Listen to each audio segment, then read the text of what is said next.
would have liked to, when I first put my hand up to do this at the end of last year, I was hoping that we might be able to announce some funding opportunities under Reef Trust 4. Unfortunately, that's not the case. So we're still in the process of waiting to hear back from those funding opportunities. So I thought I'd change the focus of the presentation to highlight not only Reef Trust 4, but sort of a lot of the other funding opportunities that Reef Catchments is involved with in the industry in the region. So first of all, can I get a show of hands? Who's a grazier in the Mackay Whitsunday region? Okay, excellent. And how many, keep your hand up if you've received funding from Reef Catchments in the past? Okay, so we've still got a fair amount of work to do to engage with a lot of you out there.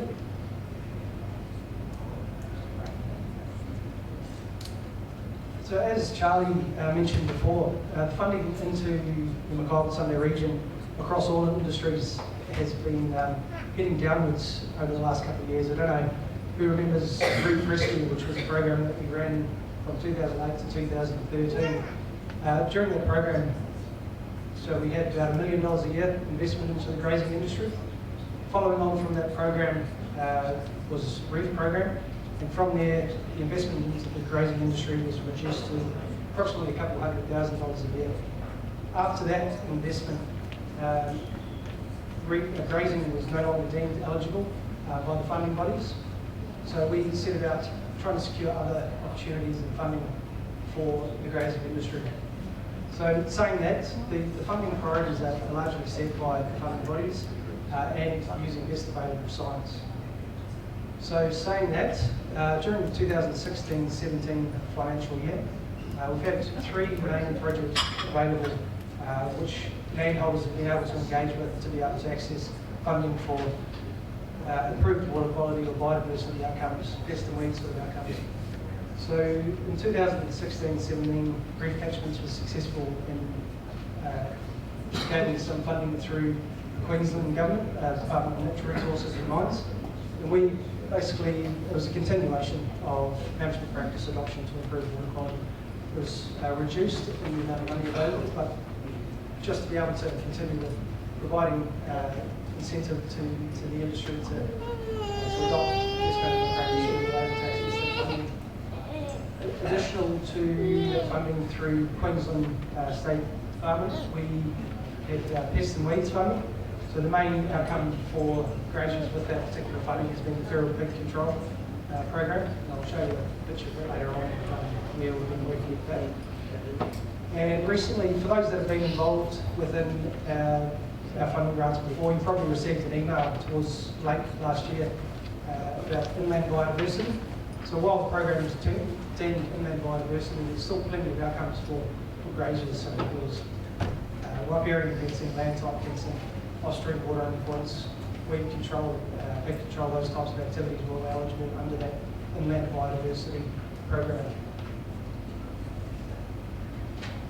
So while funding has been reduced throughout the region, we've still managed to undertake a fair amount of work. So in the 2016-17 financial year, we've contracted 25 kilometres worth of fencing, and with that there's always the available off-stream water endpoints as well.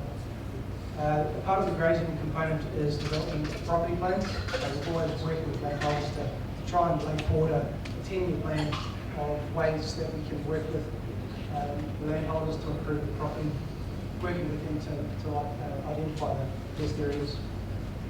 The 50,000 hectares approximately of feral pig control, you can see in the north or the blue area and in the south the blue area again. They are the main areas that we've been working on for the pig control program. We are happy to expand that into the central region, or if you're within those regions, we'd like to hear from you, or any ideas about how we can extend that and develop those programs a bit further. We currently have another funding proposal with the Department of Agriculture and Fisheries to build off that existing big pest program as well.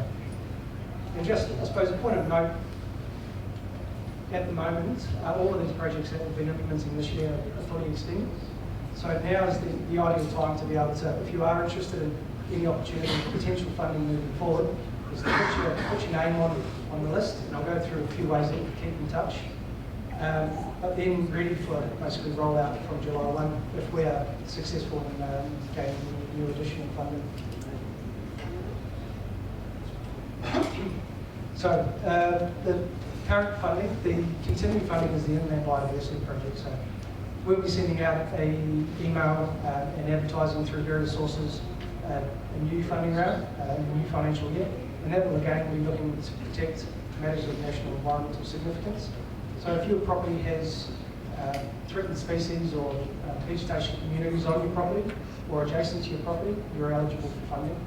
And that is basically up to you to come to ideas with us, or we can work with you to develop property plans and put in the usual sort of landside fencing or the riparian fencing, pest and weed control, those types of activities. Coming up shortly, we've been told that there will be a continuation of QNRM funding, or Queensland Natural Resources and Mines funding. That will be another one-year program, starting from 1st of July through to 30th of June. And we'll be again putting a project proposal for continuation of the Grazing water quality grants and the pest and weed sub-project as well. So there's opportunity there to get involved. What I did want to highlight today is our Reef Trust 4 proposal. So at the end of last year, Reef Catchments put in a proposal for Reef Trust 4. It was the first time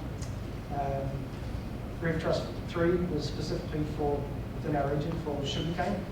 So we were unable to apply for any grazing funding within that. So with Reef Trust 4, we're hoping to be able to work with a lot of grazing landholders to be able to implement some of these projects. So Reef Trust 4, just as a bit of background, is a gully and stream bank erosion control program, really focusing on reducing sediment loads and particular nutrients. Within our region, we've dictated to as to what we could apply for. So we were only eligible to apply for stream bank stabilisation, and we were only able to apply for funding within the O'Connell and the Pioneer drainage basins. So saying that, with the range of funding opportunities that we have available, hopefully if you're outside these areas, we'll still be able to work with you. The picture on the right there is a stream classification, stream stability assessment that we've had done up. So while the call was for the O'Connell and the Pioneer drainage basin, it was desirable to have a lot more concentrated or clearly defined areas within those regions that we were looking to work. So that being said, we looked at the stream stability assessment that we're currently undertaking and identified areas within the Pioneer and within the O'Connell of high instability.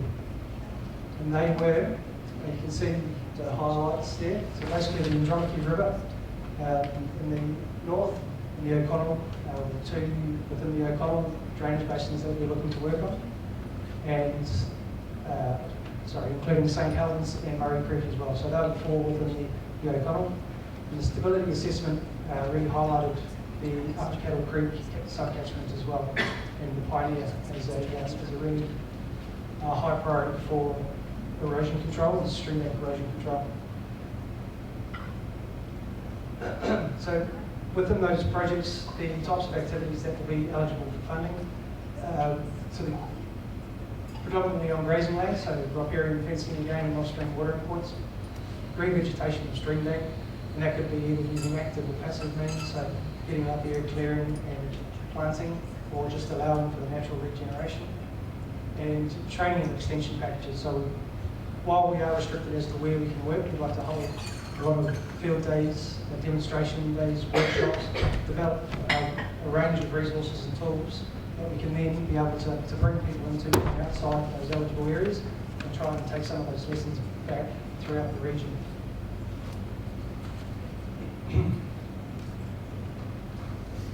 So I said before, there's a lot of people out there that haven't been involved in any of the programs before, so how do you get involved? So coming along to events like this is certainly the first step. Reef Catchments also produces a number of case studies, newsletters rather. So you can sign up to those newsletters, they can be emailed out to you. And within those newsletters, we always have any new funding opportunities or any new programs that are coming up. So that's the first step, being able to identify any funding opportunities that may be available for you. checking our website. Again, we always update our website with new funding opportunities or new programs that we are developing, rolling out. So checking that and keeping on top of that, and just every couple of months you'll certainly come across any programs that we are working on. And thirdly, give us a call. In your packs today, we've got phone numbers, organisational chart of everyone. So please feel free to give us a call at any point. Talk to us about your ideas. While there may not be any funding at the moment, we might be able to build on those ideas and potentially access funding down the line, or we might be able to point you in the right direction. So there's other organisations doing some great work within the region, so the land care groups and councils and things like that. So giving us a chat and we can have a discussion and either help you out and maybe point you in the right direction. So that's basically all I wanted to highlight today. It's just a quick presentation just to highlight some of the programs that we are currently engaged with, and really just try and raise that awareness that we are actively working to be able to continue to bring funding into the grazing industry within the region, and that we'd really like to work with you in the future. Thank you.